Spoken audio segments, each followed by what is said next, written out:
Upon graduating from university, I felt a sense of contentment with my life. I landed a job at the company of my dreams shortly after I met Jack, who would become my husband, and we tied the knot when I turned 25.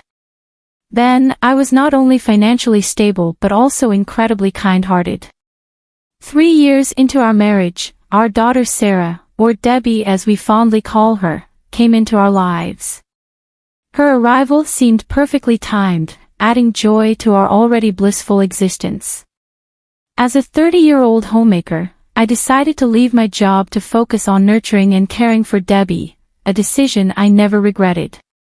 Her infectious laughter filled our home with happiness each day, and watching her grow was a source of immense joy for me. Jack, equally enamored by our daughter, dedicated his free time to her, allowing me moments of rest, especially on weekends, thanks to his unwavering support. However, this tranquil routine shattered one fateful weekend when my in-laws, Stephen and Freya, unexpectedly visited. My encounters with Freya had been infrequent, and truth be told, I harbored some reservations about her from the onset of our relationship. Freya's disapproval of me was evident. She questioned my suitability as her son's wife, making disparaging remarks about my upbringing. In response, I often engaged in heated exchanges with her, unable to tolerate her negativity. Yet, Stephen and Jack, averse to conflict, urged restraint, attempting to quell any confrontations. Right from the outset, Freya and I never seemed to see eye to eye. So when Stephen and Freya unexpectedly showed up at our doorstep, I was taken aback.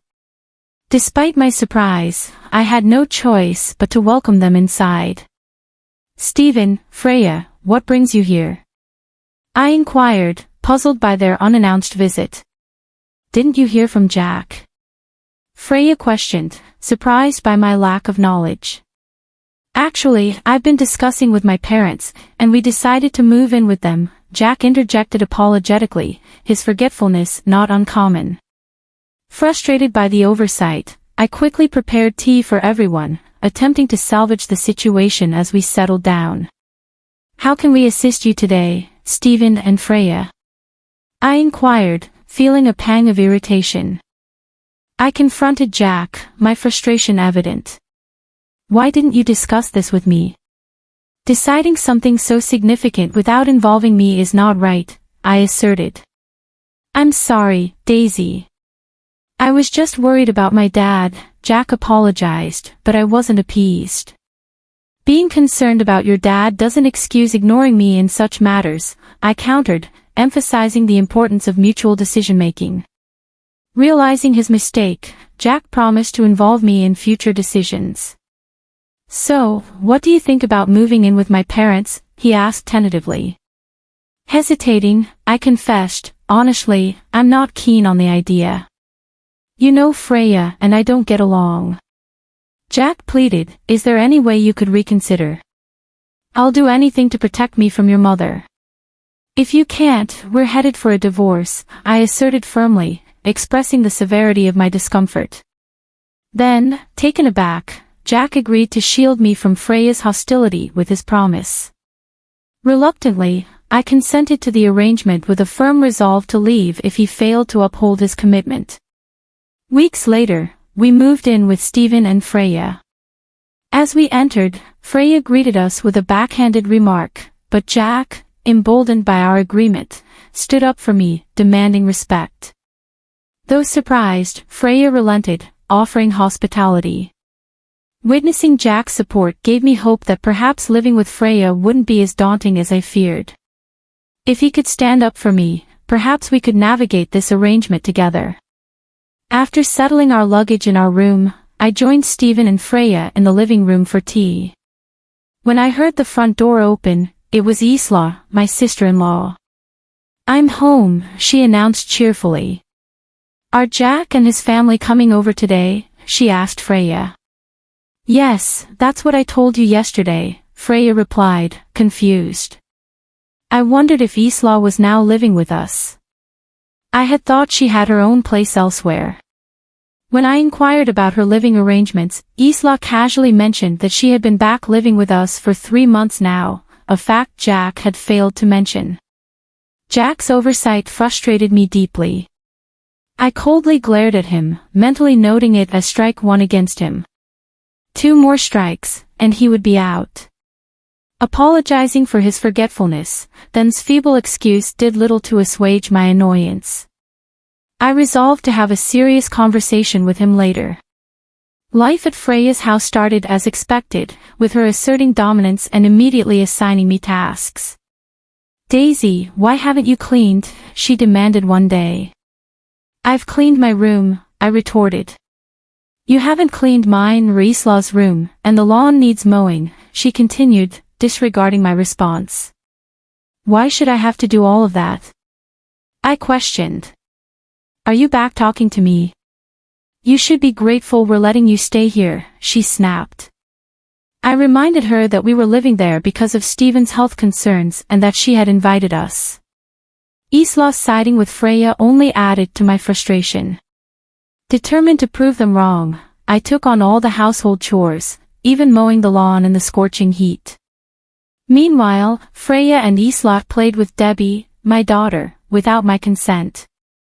When Jack returned from work, I relayed everything to him, demanding he address their behavior during dinner.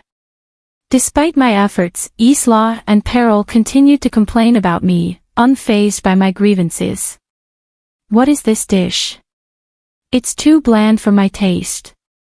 "I don't think I can finish it," complained Isla, pushing her plate away. "I can't believe she's a housewife and a bad cook," remarked Freya, adding insult to injury. Then, sensing the tension, intervened, putting down his utensils and addressing his mother and sister. "Hey, Isla, Mom, please don't complain about the food Daisy made it for you to enjoy," Isla retorted. "Then why are you defending your wife for this? Don't you have any dignity as a husband? Do you honestly think this food is good?" Jack affirmed, attempting to defuse the situation. Watching Jack fail to stand up to Isla's dominance, I felt a pang of disappointment. It was the second strike against him in my mind. Despite Jack's people defense, the bullying from Isla and Freya persisted. Every day, they imposed numerous household chores and errands upon me, refusing to accept any objections. Freya even went as far as to assert, "A wife belongs to this family, so it's natural for her to work for the family. You should treat me the same as you treat Freya." Isla echoed Freya's sentiments, implying that I must obey their commands without question. Frustrated by their unreasonable demands, I began plotting my escape from this oppressive environment, feeling increasingly certain that leaving their house was the only solution. Then, I received a call from my mother, informing me that my father had suffered a stroke. While it wasn't severe, he was hospitalized. Hurriedly, I packed my bags to rush back and visit him at the hospital. As I was preparing to leave, Freya entered my room and questioned my actions. "Daisy, what are you doing?" I apologized. I explained, "My mother just called to tell me about my father's stroke. I need to visit him at the hospital." In response, Freya made an outrageous statement, "Who said you can leave? This is your home, and there's no other place for you." Feeling overwhelmed by Freya's demands and the toxic atmosphere, I reached my breaking point. Ignoring her, I left the house. At the hospital, I stayed with my parents for a few days, helping my mother with household tasks. During this time, Freya and Isla incessantly called and left hostile messages demanding my return. Their behavior fueled my anger, and thoughts of divorce and leaving Jack's house crossed my mind. Yet, fueled by resentment towards Freya and Isla, I decided to take revenge. Preparing for revenge required careful planning. Despite my desire to avoid them, I returned to Freya's house. Even upon my return, Freya and Isla continued to complain. About 6 months later, during dinner, Freya excitedly announced, "He proposed to me. I'll bring him over for lunch next time." Feeling a surge of satisfaction, I realized the time for revenge had finally arrived. But my smile didn't go unnoticed by Isla. "Daisy, you're happy for me too, right? Isla remarked, misinterpreting my expression. A week later, Alicia brought her kin to the house. Ken, an accomplished professional with a high income, appeared sincere and respectable. Alicia proudly introduced him to everyone, including me. Observing the scene, Freya seemed pleased and offered her blessings to the couple, seizing the opportunity for revenge. I engaged Ken in conversation as I served tea. "So, will you be living with your parents after marriage?" I asked casually. "Oh, I haven't decided yet," Ken replied. "I'd heard there's a rule here that if your parents are over 60, you have to live with them," I continued, surprised. Ken's expression changed. "There's no such rule in my family." I proceeded to inform Ken about the supposed rules and the mistreatment I endured from Isla and Freya. Ken's discomfort grew evident. Unsure, Ken turned to Isla for confirmation, but she dismissed my claims as jealousy. Determined to expose the truth, I played recordings of Isla and Freya's bullying in front of everyone. Shocked and dismayed, Ken swiftly ended the engagement, leaving Alicia in tears. Feeling a sense of vindication, I packed my belongings and left the house with Debbie, leaving divorce papers for Jack. Despite Jack's attempts to reconcile, I stood firm in my decision, frustrated by his lack of support throughout our marriage. Later, I learned that both Jack and Isla continued to leech off Freya without contributing to household chores. Isla, devastated by the broken engagement, struggled financially, relying solely on her father's pension. Meanwhile, I focused on rebuilding my life, working hard, and cherishing moments with my daughter. Though saddened by the situation with Stephen's family, I found solace in my newfound independence and commitment to providing a better life for my daughter.